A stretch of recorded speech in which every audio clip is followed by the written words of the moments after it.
পারো এ বিশ্ব চরাচরের সবচেয়ে বড় দূরত্ব কোনটি?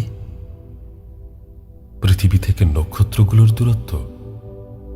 না, তাহলে ওই যে সীমাহীন মহাশূন্য যতদূর বিস্তৃত সেই দূরত্ব? না, তাহলে কি জন্ম থেকে মৃত্যুর মাঝে যেই দূরত্ব সেই দূরত্ব? না, তাও না। এই বিশ্ব ব্রহ্মাণ্ডের সবচেয়ে বড় দূরত্ব হচ্ছে দুটো হৃদয়ের মাঝের দূরত্ব।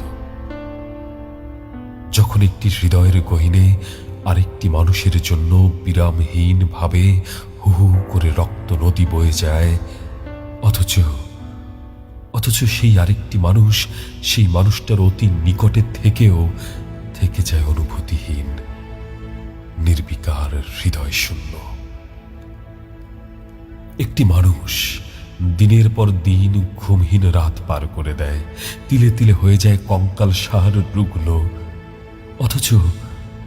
অথচ সেই আরেকটি মানুষ তা জেনেও স্বার্থপরের মতো থেকে যায় উদাসীন, ভাবলেশীন, মমতা শূন্য।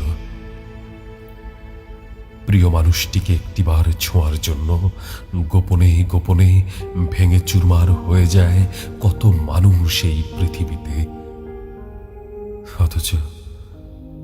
অথচ প্রিয় মানুষটি তার অতি কাছে থেকেও সেই মানুষটি পারে না তাকে একটিবারের জন্য ছুঁতে।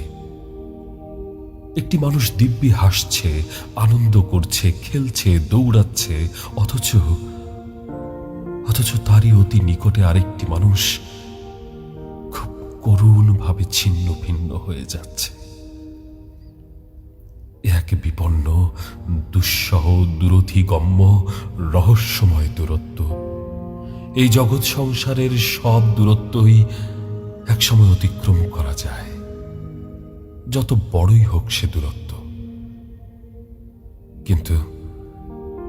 কিন্তু দুটো হৃদয়ের মাঝের এই অদৃশ্য, দুষ্প্রবেশ্য, অতি কাছের দূরত্ব কখনো অতিক্রম করা যায় না। দিনে দিনে তা ক্রমান্বয়ে বাড়তে বাড়তে একসময় তা হয়ে যায় ম্লান, নিশ্চিহ্ন।